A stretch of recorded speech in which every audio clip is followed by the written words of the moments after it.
পট পরিবর্তন কখন যে কিভাবে এসে যায় এটা বাস্তবতা না দেখলে অনেকে বিশ্বাস করতে পারে না। বিশ্বমোড়ল খ্যাত একটি দেশ যা চাইতো সেটাই হতো, সেটাই তিনি সবাইকে মানতে বাধ্য করতেন, প্রায় সবাইকে মানতে বাধ্য করতেন। সম্প্রতি চীনে অনুষ্ঠিত একটি সংগঠনের সভা থেকে দৃশ্যমান হয়েছে ভ্লাদিমির পুতিন, রাশিয়ার প্রেসিডেন্ট, চীনের প্রেসিডেন্ট শি জিনপিং, ভারতের প্রধানমন্ত্রী শ্রী নরেন্দ্র দামোদর দাস মোদী উচ্ছ্বসিতভাবে চলছেন এবং আরও কিছু সরকার ও রাষ্ট্রপ্রধান তাদের সঙ্গে। সামাজিক যোগাযোগ মাধ্যমের একটি ভিডিওতে দেখা যায় অসহায়ের মতো একা দাঁড়িয়ে আছেন পাংশুবর্ণ মুখ করে পাকিস্তানের প্রধানমন্ত্রী শাহবাজ শরীফ। এটা একটি সিগন্যাল চীনের সঙ্গে ভারতের দীর্ঘদিনের বিরোধ এবং দূরত্ব। ধীরে ধীরে সেই দূরত্ব কমে আসার কারণেই আমার মনে হয় নরেন্দ্র মোদীকে একেবারে দিল খোলা অট্টহাসিতে দেখা গেছে। একই গাড়িতে ভ্লাদিমির পুতিন এবং শ্রী নরেন্দ্রনাথ মোদী অনুষ্ঠানস্থলে যাচ্ছেন। চীনের প্রেসিডেন্ট, রাশিয়ার প্রেসিডেন্ট, ভারতের প্রধানমন্ত্রী একত্রে কথা বলছেন এবং কথা বলার বডি ল্যাঙ্গুয়েজে মনে হয় তারা একটা সুসম্পর্ক স্থাপন করতে পেরেছেন বিধায় এতটা উচ্ছ্বসিত। তাহলে এটা দেখেই কি পাকিস্তানের প্রধানমন্ত্রী তার মুখ পাংশুবর্ণের মতো করলেন, একা দাঁড়িয়ে থাকলেন দূরে? খুবই স্বাভাবিক। ভারত এখন জনসংখ্যার দিক থেকে পৃথিবীর সবচেয়ে বড় রাষ্ট্র, অর্থনীতির দিক থেকে পঞ্চম, শক্তির দিক থেকে ভারত পরাশক্তির একেবারেই কাছাকাছি। পৃথিবীর অন্যতম পরাশক্তি রাশিয়া এখন তার সঙ্গে, চীন তার সঙ্গে, বা এই দুই দেশের সঙ্গে ভারত। কাজে এরা যদি সম্মিলিত হয় তাহলে সেই জোটের যে শক্তি, সেই শক্তির কাছে কিন্তু মোড়লিপনা করা আর একটি রাষ্ট্রের শক্তি কোনোভাবেই টিকবে না। এবং আমার মনে হয় এখন সেই সময় এসে গেছে নতুন মোর্চা করে নতুন চ্যালেঞ্জ ছুড়ে দিতে এই ঐক্য। এই ঐক্যের ধারাবাহিকতা কিন্তু পার্শ্ববর্তী দেশেও ছড়িয়ে যায়। পাকিস্তানের নির্ভরশীলতা ছিল চীনের উপর অনেকটা, আমেরিকার উপর অনেকটা। শেখ হাসিনা সরকারকে সরিয়ে দেওয়ার পরে ভীষণ আনন্দে উৎসাহিত হয়ে বাংলাদেশে আনাগোনা খুব করেছিলেন। পাকিস্তানের পররাষ্ট্রমন্ত্রী তো এসে বাঙালিদের সবক দিলেন, ধমক দিলেন, দিল পরিষ্কার করতে বললেন। মুক্তিযোদ্ধারা বলছে দিলে এত কষ্ট, এত রক্তক্ষরণ, মা বোনের সম্ভ্রম লুটে নেওয়া, আমার ৩০ লক্ষ মানুষের রক্ত শুষে নেওয়া, শহর নগর বন্দর ধ্বংস করা, এই কষ্ট যে দিলে, সেই দিলটা পরিষ্কার হবে কিভাবে? দেশের ভিতরে থাকা পাকিস্তানের অনুসারীদের কারু কারু ওই মন্ত্রীর সঙ্গে সাক্ষাতের সময় দেখা গেছে করমর্দন করে হাত আর ছাড়ছেন না। মনে হয় যেন কি পেয়ে গেছেন অমৃত। একজন মন্ত্রী, তিনি আর কিছু না, তিনি পাকিস্তানের প্রধানমন্ত্রী না, প্রেসিডেন্টও না। বিএনপির মহাসচিবও টিম সহ দেখা করলেন, মনে হয় যেন বিশ্বের কোন ক্ষমতাধর রাষ্ট্রের প্রধানমন্ত্রী বা রাষ্ট্রপতির সঙ্গে দেখা করছেন। এরকম অনেকগুলি ঘটনা প্রবাহ শাহবাজ শরীফের পাংশুবর্ণের চেহারা দেখার পরে বাংলাদেশে তাদের যারা উত্তরসূরি আছেন, অনুসারী আছেন, তাদের ভালো লাগার কোনো কারণ নেই। সীমান্ত নিয়ে ভারত এবং চীনের সমস্যা সমঝোতায় চলে গেছে, এমনই খবর বাইরে এসেছে। তাহলে তাদের শক্তির ঐক্য এবং তার সঙ্গে রাশিয়া, এই ঐক্যবদ্ধ শক্তিকে মোকাবেলা করতে হলে যা কিছু দরকার তা নিয়ে পাকিস্তানের পাশে কেউ দাঁড়াবে বলে মনে হয় না। পাকিস্তান নিজেই বিপন্ন। পাকিস্তানের আর্থিক অবস্থা, অবকাঠামোগত অবস্থা, আইন শৃঙ্খলা পরিস্থিতি, গণতন্ত্র সবই তো ধ্বংস হওয়া। বাংলাদেশে এসে মাতুব্বরি দেখানো, বাংলাদেশে এসে কর্তৃত্ব ফলানো, বাংলাদেশের মানুষদের সবক দেওয়া এবং ধমক দেওয়া, আর সেই সবক এবং ধমক দেখে বাংলাদেশের ভিতরে যারা উচ্ছ্বসিত হয়েছিলেন তারা কি বুঝতে পেরেছেন পরিস্থিতি কোন দিকে যাচ্ছে? রাজনীতির পথ এবং পরিক্রমা কখন কিভাবে রূপান্তর হয় তা কিন্তু বলা যায় না। 2024 সালে আওয়ামী লীগ নির্বাচন করে স্বস্তির নিঃশ্বাস ফেলেছিলেন। তাদের অনেকেই ধারণা করেছিলেন আর কোনো সংশয় নেই।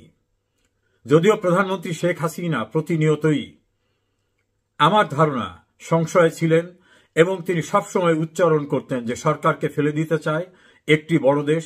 তিনি বিভিন্নভাবে তার ব্যাখ্যা করতেন এবং তাদের প্রতিনিধি ইউনূস সম্পর্কে তিনি কথা বলতেন, মুক্তিযুদ্ধের চেতনার কথা বলতেন। তখন অনেকে বলতেন ইনি ক্ষমতায় থাকার জন্য ইউনূসের বিরোধিতা করতেছে, আর মুক্তিযুদ্ধের চেতনা চেতনা বলতে বলতে উনি চেতনার ব্যবসায়ী হয়ে গেছেন।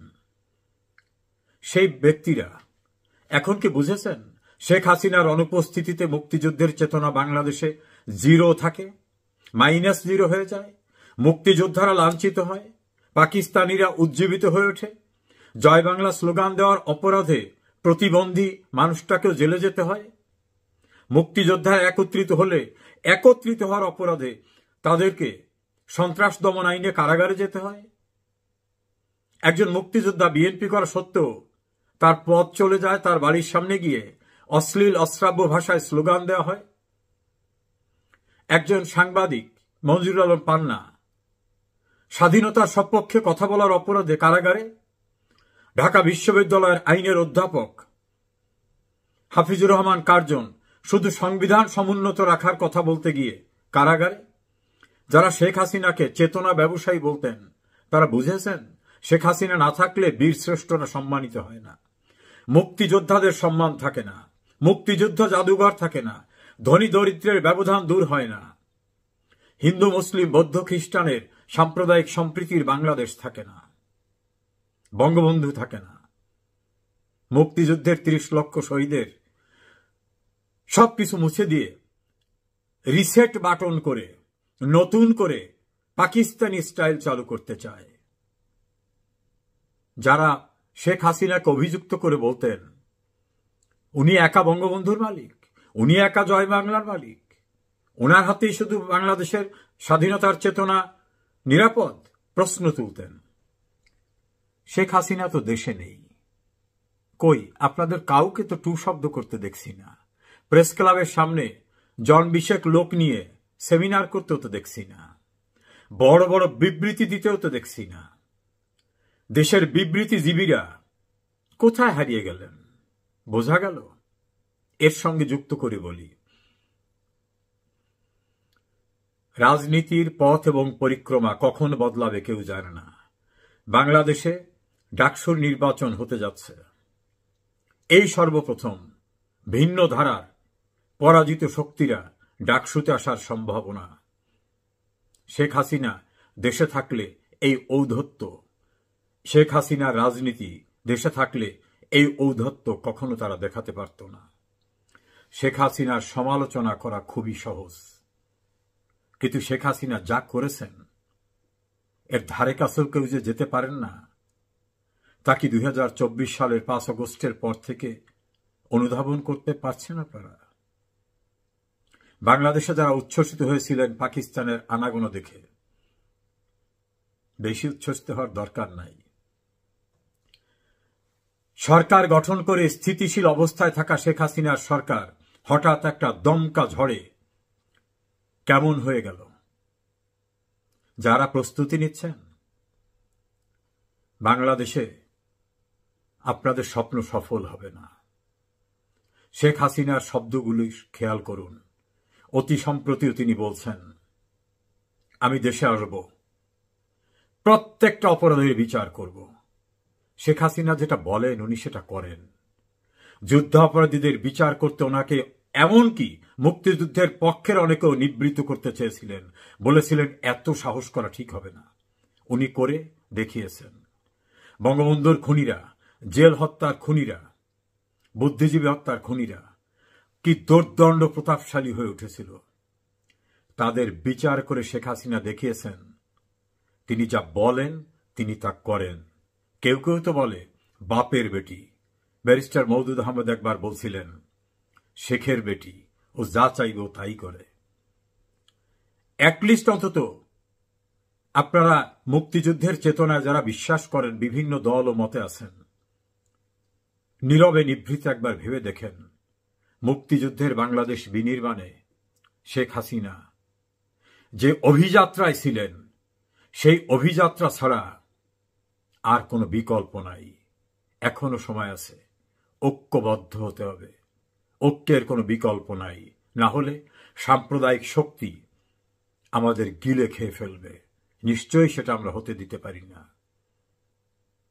রাজনীতির পথ এবং পরিক্রমা দমকা হয়, অনেক সময় ভেসে যায়। বাংলাদেশ এত রক্ত দিয়ে স্বাধীনতা অর্জন করছেন, এটা বিফলে যাবে না। এখনো মুক্তিযুদ্ধের চেতনা প্রতিটি গ্রামে, প্রতিটি শহরে, নগরে, বন্দরে, প্রতিটি বাড়িতে আছে। অত্যাচার করে, নির্যাতন করে, কারাগারে পাঠিয়ে 21 বছর রাষ্ট্র ক্ষমতার বাইরে রাখা আওয়ামী লীগ আবার ঘুরে দাঁড়িয়েছে। আওয়ামী লীগ ফিনিক্স পাখির মতো শেষ হয়ে ধ্বংস থেকে আবার জেগে ওঠে। যারা মুক্তিযুদ্ধের চেতনায় বিশ্বাস করেন, আমি বলবো, সব ভুল ত্রুটি ভুলে ঐক্যবদ্ধ হন। আপনাদের ঐক্যের মধ্য থেকেই কিন্তু স্বাধীনতা এসেছিল। সেই ঐক্য আবার দৃঢ় করতে হবে স্বাধীনতা বিরোধীদেরকে বিনাশ করার জন্য। পৃথিবীর বড় শক্তি যারা বাংলাদেশকে স্বাধীন হোক চায় নাই, এমনরাও কিন্তু এখন আশা করি বুঝতে পেরেছেন কোন অবস্থানে এসেছে। সেদিন খুব দূরে নয়, প্রয়োজনে আরেকটি মুক্তিযুদ্ধ হবে। মুক্তির লড়াই তো শেষ হয়ে যায় না। সে লড়াইয়ে না হয় আমরা আবার আমাদের সর্বোচ্চ ত্যাগ স্বীকার করব। এখনো বঙ্গবন্ধু কন্যা শেখ হাসিনা আছেন।